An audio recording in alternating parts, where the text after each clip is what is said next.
ఉస్మానియా గాంధీ ఆసుపత్రుల్లో ఓపీల సంఖ్య బాగా పెరిగింది. ఉస్మానియాలోని కొన్ని విభాగాలు తరలించడంతో గాంధీ హాస్పిటల్పై అదనపు భారం పడింది. గాంధీకి రెగ్యులర్ గా 2000 వరకు ఓపీలుంటాయి. ప్రస్తుతం 3000 వరకు ఉన్నాయి. ఇదే టైంలో ఉస్మానియాలో కూడా 900 వరకు ఓపీలుంటున్నాయి. రోజువారీతో పోల్చితే 200 ఓపీల వరకు పెరిగింది. ఉదయం 9 నుంచి 11 గంటల వరకు మాత్రమే ఓపీలిస్తున్నారు. ఓపీలకు 2 గంటల సమయం మాత్రమే ఉండటంతో వివిధ ప్రాంతాల నుంచి వచ్చే రోగులు తెల్లవారుజాము నుంచే క్యూలో ఉంటున్నారు. సీజనల్ రోగుల సంఖ్య కూడా పెరగటంతో హాస్పిటల్స్ అన్ని కిటకిటలాడుతున్నాయి. గాంధీ ఉస్మానియా ఆసుపత్రుల్లో ఓపీ విభాగం దగ్గర రద్దీ పరిస్థితిని రిపోర్టర్ నరేందర్ స్పాట్ రిపోర్ట్ చూద్దాం. గాంధీ ఆసుపత్రిలో ఓపీ పేషెంట్ల సంఖ్య విపరీతంగా పెరుగుతోంది. గత నెల రోజులుగా ఇదే విషయం మనకు కనిపిస్తోంది. ఎందుకంటే ఉస్మానియా ఆసుపత్రి తరలింపు నేపథ్యంలో ఇప్పటికే ఆర్థోపెడిక్ విభాగం కింకోటి ఏరియాకు తరలిపోయిన నేపథ్యంలో ఆర్థో విభాగానికి మాత్రం గాంధీ ఆసుపత్రికి పెద్ద ఎత్తున జనం వస్తున్నటువంటి పరిస్థితి. ఇక్కడికి ఓపీ దాదాపు 600 నుంచి 800 పైసలకు కేవలం ఆర్థోపెడిక్ ఓపీ మాత్రమే ఇక్కడికి వస్తుంది. మిగతా గైనిక్ పేషెంట్స్ కావచ్చు, అలాగే యూరాలజీ కానీ, ముఖ్యంగా ఎమర్జెన్సీ పేషెంట్లకు ట్రామా కేర్కి సంబంధించి కానీ, హార్ట్ అటాక్ సంబంధించి కానీ, డెర్మటాలజీ ఇలా అన్ని విభాగాలకు సంబంధించి దాదాపు 2800 నుంచి 3100 వరకు గత వారం రోజులుగా నమోదైనటువంటి ఓపీ పేషెంట్ల పరిస్థితి మనకు స్పష్టంగా కనిపిస్తుంది. ఇక్కడికి వచ్చిన వాళ్ళని మనం అడిగించే ప్రయత్నం చేద్దాం. దేనికోసం రావడం జరిగింది ఇక్కడికి? మేము ఇక్కడ అదే గొంతు ఆపరేషన్ గురించి రావడం జరిగింది. ట్రీట్మెంట్ జర మంది ఎక్కువ, అట్లానే ట్రీట్మెంట్ సరిగా ఇబ్బందిగా ఉన్నది. జర సరిగా డాక్టర్ పట్టించుకోవట్లేరు కూడా. వీటికి నెల రోజుల నుంచి తిరుగుతున్నాం. ఎక్స్ఆర్ అవి ఇవి గురించి టెస్టులు కూడా నెల రోజుల నుంచి తిరుగుతున్నాం. డాక్టర్లు ఏమంటున్నారు అంటే మంది ఎక్కువ ఉంది కాబట్టి చూడలేకపోతున్నారా? నెక్స్ట్ డే మళ్ళీ రమ్మంటున్నారా? మళ్ళీ రమ్మంటారు, మళ్ళీ టెస్టులు చేయమంటున్నారు. నెలకు ఒకసారి టెస్టులు నెలకు ఒకటి ఇస్తున్నారు. దానివల్ల ఇదైతే లేవు. నాది నర్సాపూర్, మెదక్ డిస్టిక్ నర్సాపూర్ తాలూకా. నేను వచ్చి మొదలు 16 రోజులు ఉండిపోయినా. అప్పుడు అన్ని బయటనే రిపోర్ట్లు తీసిన 3000 రూపాయలు ఖర్చు అయినాయి. 2 నెలల గోళీలు తీసుకుపోయినాక మళ్ళీ నెల 15 రోజులు గోళీలు మిగిలినాక మళ్ళీ నొప్పి వచ్చేది కడుపులో. మళ్ళీ వస్తే ఇప్పుడు టెస్టులు మొత్తానికి అన్ని బయటకే రాస్తే చేపించిన. ఇప్పటికీ 5000 అయినాయి టెస్టులకు. నెల అవుతుంది నేను వచ్చి, నెల 2 రోజులు అవుతుంది. నెల 2 రోజులు అవుతుంది. మళ్ళీ ఇంకా పోయిన సోమవారం ఆపరేషన్ చేస్తున్నారు. పోయిన సోమవారం చేయలే, మళ్ళీ ఈ సోమవారం చేస్తున్న వాళ్ళు మళ్ళీ ఏం చేశారు సార్, మళ్ళీ ఇప్పుడు కంటి డాక్టర్ తానికి, పండ్ల డాక్టర్ తానికి తొలిచారు.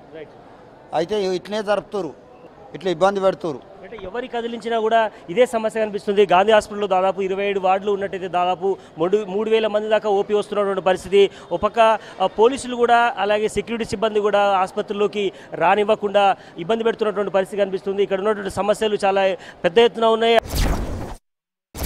దాదాపు 9 గంటల వరకు వైద్యులు రావాల్సి ఉన్నా కూడా వారి సమయానికి సీట్లు లేకపోవడంతో చాలామంది వచ్చి కింద కూర్చోవాల్సిన పరిస్థితి ఉంది. ఏదైనప్పటికీ మాత్రం ఇక్కడ ఉస్మానియా ఆసుపత్రి తరలింపు నేపథ్యంలో ఇక్కడికి పేషెంట్ల సంఖ్య గణనీయంగా పెరిగిందన్నటువంటి విషయాన్ని మనం స్పష్టంగా తెలుస్తోంది. రైట్, గాంధీ ఆసుపత్రి సంగతి ఇలా ఉంటే అసలు ఉస్మానియా ఆసుపత్రిలో ఈ తరలింపు వ్యవహారం తర్వాత పేషెంట్ల రద్దీ ఎలా ఉంది, అసలు ఇక్కడ ఓపీలో ఎంతమంది హాజరవుతున్నారు పేషెంట్లు అనేటువంటి విషయము మనం తెలుసుకునే ప్రయత్నం చేద్దాం. దీంట్లో అసలు గతంలో ఓపీ దాదాపు 1000-1500 దాకా ఉండేది, ప్రజెంట్ ఎంత ఉంది అనే విషయం మనం క్లియర్గా తెలుసుకునే ప్రయత్నం చేద్దాం. ఓకే, ఇక్కడ ఉస్మానియా తరలింపు అనంతరం జరుగుతున్నటువంటి ఓపీ స్లిప్లు అందించే సిబ్బంది మన దగ్గర ఉన్నారు. అమ్మ, మీరు చెప్పండి, రెగ్యులర్గా ఒకప్పుడు చాలా ఓపీ ఉండేది, ప్రజెంట్ ఓపీ తగ్గినటువంటి సూపరింటెండెంట్ గారు కూడా చెప్తున్నారు. మీరు ఏమనుకుంటున్నారు?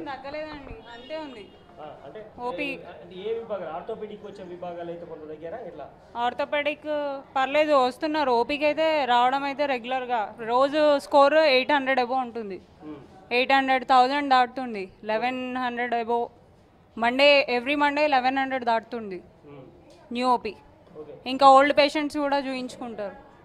ఓల్డ్ ఓపీ మీ దగ్గరకు వచ్చే వాళ్ళు ఆసుపత్రి షిఫ్టింగ్ జరుగుతుంది కదా, మాకు ఇక్కడ చూస్తారా లేదా అన్నటువంటి కంగారుతో ఉంటారు కదా, వాళ్ళకి ఎట్లాంటి కొంత డౌట్ తినడం అనేది అవుతుంది అనుకో. కాకపోతే ఓపీ అయితే రెగ్యులర్గా వచ్చి చూయించుకుంటున్నారు. రైట్, మనం ఉస్మానియా ఆర్థోపెడిక్ వార్డులో ఉన్నాము. సాధారణ సమయంలో కంటే ఈ రోజు, అలాగే గడిచిన 15 రోజులుగా ఉస్మానియా ఆర్థోపెడిక్ వార్డు వేరే ఇతర ఆసుపత్రులకు తరలింపు జరిగిన నేపథ్యంలో దానికి ఇంపాక్ట్ ఖచ్చితంగా కనిపించింది. మనం చూడొచ్చు, పేషెంట్స్ రావాల్సిన దానికంటే గతంలో 500 నుంచి 600 మంది దాకా ఆర్థోపెడిక్ ఇక్కడ రావాల్సిన పరిస్థితి. ప్రజెంట్ మాత్రం 250 నుంచి 300 మంది మాత్రమే అవుట్ పేషెంట్ వస్తున్నట్టుగా లెక్కలు మనకు కనిపిస్తున్నాయి. అసలు వాస్తవ పరిస్థితి ఏంటి? లోపలికి ఆర్థోపెడిక్ సంబంధించినటువంటి విభాగం సంబంధించినటువంటి ఇన్ఛార్జి అలాగే ప్రొఫెసర్ని మనం అడిగించే ప్రయత్నం చేద్దాం. రైట్, ఉస్మానియాకి సంబంధించినటువంటి ఆర్థోపెడిక్ వార్డులో ఉన్నాం. ప్రజెంట్ డాక్టర్ గారు ఉన్నారు మన దగ్గర. ప్రజెంట్ ఈ ఉస్మానియా తరలింపు ఫస్ట్ ఒక ఆర్థోపెడిక్ వార్డుని తీసుకెళ్లడం, దాని తర్వాత ఒక్కొక్క వార్డు కూడా వెళ్తుంది అన్నటువంటి ప్రచార నేపథ్యంలో పేషెంట్ల సంఖ్య తగ్గినటువంటి వాస్తవం కనిపిస్తోంది. ఈ నేపథ్యంలో మీకు ఎంత లెక్కల ప్రకారం ఎంత కనిపిస్తుంది? అంటే ఆ ఉస్మానియా తరలింపు అనే చర్చ రావడం వల్ల ప్రజలు ఒక గందరగోళం ఏర్పడి వారం రోజుల్లో కొంచెం ఓపీ తగ్గిన మాట నిజమే. కానీ అది క్రమక్రమంగా ఇప్పుడు ఆ 1 వీక్ తర్వాత మళ్ళీ ఎక్కువ వస్తుంది. ఆ 1 వీక్ మాత్రమే ఇన్పేషెంట్స్ కూడా 2-3 అడ్మిట్ అయ్యారు. తర్వాత ఇప్పుడు 10-15 మెంబర్స్ కూడా అడ్మిట్ అవుతున్నారు ఇప్పుడు ఆర్థోలో. అది క్రమంగా ఎక్కువ అవుతున్నది. సర్జరీస్ కూడా మెల్లమెల్లగా ఎక్కువ అవుతున్నాయి. ఓపీ ఎంత ఉందండి గడిచిన 15 రోజులుగా? ఓపీ ఎంత? OP only ortho OP 300, 250, 300, 400 maximum 400 వరకు ఉంటుంది. ఎప్పుడైనా ఏ సీజన్లో అయినా అది కంటిన్యూ అవుతుంది. ఇక్కడ ఏర్పాట్లు కానీ ఆర్థోపెడిక్కి సంబంధించినటువంటి ఎక్స్రే విభాగాలు కానీ మిగతా వాళ్ళు కూడా సిబ్బంది ఇతర హాస్పిటల్కి తరలింపు జరిగిన నేపథ్యంలో ఇక్కడ ఏమైనా ఇబ్బంది ఉందా? చాలామంది పేషెంట్లు బయట ఇబ్బంది పడుతున్నటువంటి పరిస్థితి మీరు ఎట్లా చూస్తారు? లేదు, అలాంటి ప్రాబ్లం లేదండి. ఇక్కడ క్రౌడ్ ఎక్కువ కావడం వల్ల ఎక్స్రేలు ఆటోమేటిక్గా ప్రాబ్లం ఏర్పడుతూ ఉంటుంది. ఒకరోజు 200-300 మందిని ఎక్స్రేలు తీయడం వల్ల ఎవరికైనా సాధ్యమయ్యే పని కాదు. అది గవర్నమెంట్ జనరల్ హాస్పిటల్ కాబట్టి దాదాపు క్రౌడ్ ఎక్కువనే ఉంటుంది. ఆ ప్రాబ్లమే ఫేస్ చేస్తాం. కానీ ఇక్కడ నుండి బయటికి పంపించే దాఖలాలు అయితే మాకు ఎక్కడ కనిపించవు. ప్రధానమైనటువంటి ఆసుపత్రి విభాగానికి సంబంధించిన జనరల్ మెడిసిన్, జలుబు తలనొప్పి, వైరల్ ఫీవర్స్ ఈ సీజన్లో పెద్ద ఎత్తున వస్తున్నాయి. వారంతా ఈ ఉస్మానియాలోని ఈ వార్డు మెడిసిన్ ఓపీ వార్డు చాలా క్యూ లైన్ పెద్ద ఎత్తున ఉంది. మహిళలది కానీ అలాగే జెంట్స్కి సంబంధించింది కూడా వార్డులో చాలా కిక్కిరిచినటువంటి పరిస్థితి ఉంది. పొద్దు నుంచి కూడా 7 గంటల నుంచి ఇప్పటి వరకు 11 దాటుతున్నా చాలామంది ఇక్కడ నిల్చొనే ఉన్నారు. ఇంకా వైద్యులు లోపల చాలా స్లోగా నడుస్తుంది క్యూ లైన్. అడిగించే ప్రయత్నం చేద్దాం. మీరు ఎన్ని గంటలకు రావడం జరిగింది? పొద్దుగాల వచ్చి కూర్చున్నాము. ఒకట్లా ఇది చాలా తక్కువ అయిపోతాను. డాక్టర్లు ఇంకా రాలే, డాక్టర్ చూపెడుతుంది కూడా లేదు. ఉస్మానియాలో చాలామంది మహిళలు ఇలా పొద్దున్న నుంచి కూడా 7 గంటల నుంచి కూడా క్యూ లైన్లో ఉన్నారు. వాళ్ళందరూ మనం ప్రత్యక్షంగా చూడొచ్చు. ఇదంతా ఇది ఓపీ వార్డు. అమ్మ, మీరు ఎన్ని గంటలకు రావడం జరిగిందమ్మా? పొద్దున 8కి వచ్చినాం. 8కి వచ్చినాం. ఇంకా 12 గంటలకు చూస్తారంట మాకు ఉదయం. మీకు 12 గంటలకు చూసే డాక్టర్ వేరుంటాడమ్మా. ఇప్పుడు మాకు 12 గంటలకు చూసాడు. అంటే లైన్ ఎక్కువ ఉంటుంది కదా సార్, ఇప్పుడు ఆడదాకా లైన్ ఉంటుంది. రైట్, ఉస్మానియాలో జనరల్ మెడిసిన్ విభాగంలో ఉన్నాం. ఇక్కడికి చాలామంది రోగులు మనం బయట చూసాం. చాలామంది దాదాపు 500 మంది దాకా కేవలం జలుబు, తలనొప్పి, జ్వరం, వైరల్ ఫీవర్స్, డెంగ్యూ లాంటి వ్యాధులతో ఇక్కడికి చాలామంది నిలబడి ఉన్నారు. లోపల వైద్యులు ఉన్నారు. అడిగించే ప్రయత్నం చేద్దాం. కారణం ఏంటి సార్? ఈ సీజన్ వల్ల ఇంతమంది వచ్చారా లేదా ఇంకా వేరే కారణం? మామూలు వైరల్ ఫీవర్స్ అండి. వైరల్ ఫీవర్స్ వల్లనే వీళ్ళంతా వస్తున్నారు. అంటే డెంగ్యూ తక్కువనే అండి. ప్రీవియస్ ఇయర్స్తో కంపేర్ చేస్తే తక్కువే ఈసారి, కానీ వస్తున్నాయి. డెంగ్యూ కేసెస్ కూడా వస్తున్నాయి. వాళ్ళకి సపరేట్ వార్డులో పెడుతున్నారా లేదా వాళ్ళకి సపరేట్ అయిన ప్లేట్లెట్స్?